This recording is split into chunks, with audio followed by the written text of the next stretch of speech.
So I just watched the new Captain America movie, and surprise surprise, it wasn't very good. For a while now I've been off the MCU, only occasionally watching the odd movie or show that interests me, but I think this movie just caught me in a mood to watch some juicy superhero slop, and it did not disappoint. Funnily enough, I will say that this is probably the second or third best Phase 5 movie, and it's a 3 out of 10 on a good day. If that doesn't tell you anything about the massive decline this franchise has taken, then I don't know what does. One of the things I noticed almost immediately when watching this movie is that this should have been one of the first movies to come from Phase 4.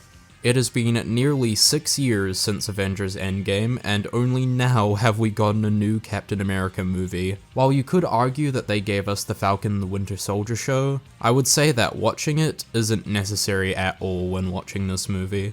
The movie brings you up to speed pretty quickly on some of the stuff that's been happening, and I would even say that the vagueness of some characters' backgrounds, like Isaiah Bradley, actually works better compared to how they did it in Falcon and the Winter Soldier.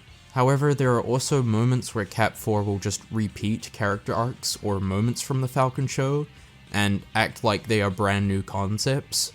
Sam goes through the same struggle of wondering if he's good enough for the mantle of Captain America, to the point where it feels like they completely forgot they even made Falcon and the Winter Soldier. I think it's also weird that in a movie about the new Captain America trying to find out if he's good enough for the mantle, we never actually see him talk to Steve Rogers about whether he was put under the same pressure. I get that Steve is old now, but he's not dead, and I'm almost certain Sam knows where he lives, but it never gets brought up. Instead, Bucky comes into the movie for about 5 minutes just to tell Sam that he is good enough to be Captain America, and that he's running for Congress, which feels weirdly out of character for Bucky of all people to be doing. Then he leaves the movie entirely after that. Even during the Red Hulk fight, Bucky never tries to assist Sam, nor does any other superhero who lives on Earth. I know it's a tired complaint of where are all the superheroes at in a Marvel movie, but it starts to become a problem when you knowingly introduce so many. They make an attempt to address it with Ross, but it's not like they're in hiding or anything. They can appear whenever they want to. The movie will have moments like this where they sort of know there's an issue with their script, and they barely address it. But my best guess is that it's due to the intensive reshoots this movie underwent. That makes me think there were some deleted scenes that would give more context for how the movie addresses some things. What really grinds my gears though is how much this movie actively tries to avoid getting political, which is fine for some movies where their main focus isn't about the politics, but when you have the first on-screen movie adaptation of a black Captain America and the President as the two central characters, I think at that point you're going to have to take a side. But unfortunately that is not Disney's priority when making movies. They don't want thought-provoking or risky narratives. They want something so inoffensive that it will be marketable to anyone. While there are themes that seem interesting at first, they are ultimately never explored. Isaiah is locked up in a prison for a crime he doesn't remember committing, and Sam's mission will be to try and prove his innocence. But when it gets to the point where everyone practically knows that Isaiah has been wrongfully imprisoned and is awaiting death row, the movie kind of forgets until the end that they're supposed to get him out of there. The President is also in this movie, and the most unrealistic part about him is that he takes accountability for his actions and tries to improve upon the mistakes he's made. Speaking of which, I suppose we should talk about the massive red giant in the room. So, this movie is advertised as Red Hulk being the main villain of the movie, which is kind of weird considering that Red Hulk is something related to the Hulk and not Captain America, but whatever. However, when you actually watch the movie, it becomes crystal clear that this movie sort of hinges on you not knowing that Harrison Ford is Red Hulk. But when you look at any of the marketing for this movie, this guy is everywhere for it. He's in the trailers, on the posters, you can't escape him. It's quite apparent that Marvel didn't have much confidence in this movie, so they riddled the trailer with spoilers for the movie in hopes of getting people in the theater. I'm not saying the movie would be massively improved without the foresight of Ross being Red Hulk, but it would definitely improve it a little. But even then, it feels a little sad that the new Captain America's first movie is basically a spiritual sequel to the 2008 Incredible Hulk movie. There is so much you can do with Captain America. and the best you could come up with was a Hulk sequel. I wouldn't have even minded if it was in his second or third movie, but his first movie, and instead of getting a movie focused on Cap and his own character conflict, it gets overshadowed by a Hulk sequel. It's so bad that you could practically replace Captain America with any other hero as the protagonist, and the movie would be basically unchanged. Sam being here as a character means practically nothing to the overarching plot, and that is just really sad. I think one of the funniest takes I've seen is Joe Russo defending this movie, saying that it's not a bad movie, we just didn't like it because we expected Red Hulk to be in it more, which isn't all that true. Even without the marketing giving it all away, this movie still has an inordinate amount of issues. One of the main ones is the real main villain of the movie, Samuel Stearns. The only way I can describe this villain is goofy. Never in my life did I think I would get to say that the villain's evil plan in a Marvel movie is tricking the president into eating radioactive heart medication, but here we are.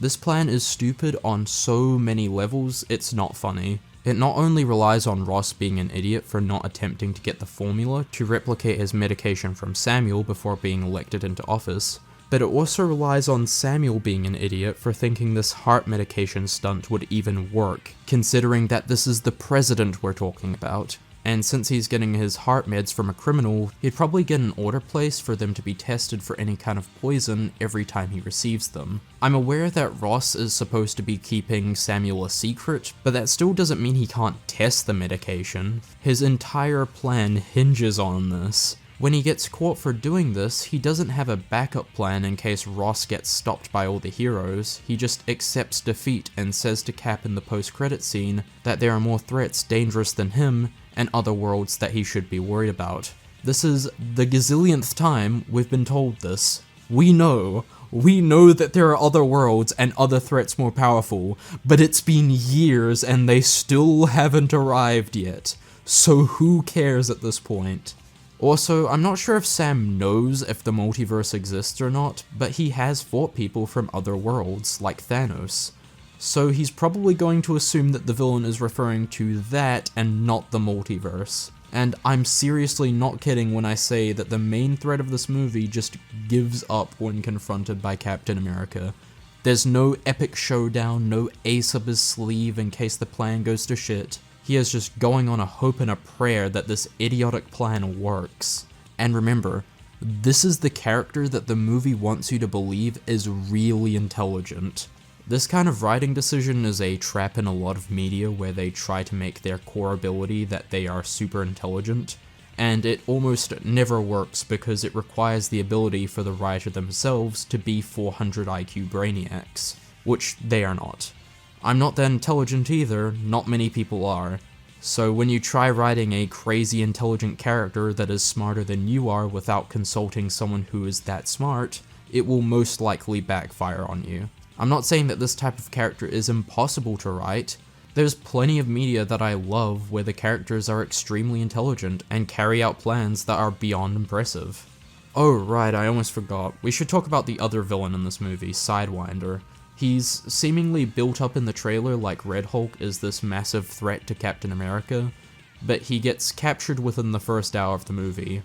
Not only that, but he also gets the Scorpion treatment in the movie, where he teases the audience that he'll be back and will kill Captain America in another movie. A movie that will probably never come to fruition, seeing how poorly it's been doing at the box office. Man, if I had a nickel for every time a Better Call Saul actor got fucked over in the MCU, I'd have 2 nickels. Which isn't a lot, but it's weird that it happened twice. Another poorly utilized character is the Israeli superhero Sabra. So, Sabra's character basically consists of following the president's orders and getting horny for Bucky Barnes. There is no defining characteristics to her character, and she doesn't even play that important of a role to the plot. It only made me wonder why they chose such a controversial character to play a decently sized role, if they weren't even going to do anything with her. I guess they just wanted to appease the genocide supporters, but you'd think they'd give her more to do in the movie if that was the case. The final thing I'll talk about is this movie's directing. This has got to be one of the most sourceless MCU films I've ever seen. The color grading is extremely dull and bland, and the cinematography is mostly uncreative, with most scenes of characters talking using the usual shot reverse shot style of filmmaking. I suppose one positive thing I'll say is that Sam's fights feel a lot more cleaner in contrast to the previous Captain America movies, having really aggressive shaky cam, but again, it's not filmed in a way that's particularly interesting. I think one funny thing about the fights though is how they constantly state throughout the movie that Sam is just some ordinary guy without the super soldier serum, yet perform these inhuman feats that require the super soldier serum. Even in the trailer, they show Sam falling hundreds of feet and then landing on the solid ground with somehow none of his bones being broken. It's even weirder when Sam fights against Ross, because Sam is just some regular dude getting punted around by a red giant. But after the fight, they try lampshading the audience by saying that he has a few broken bones. Okay, buddy, whatever you say.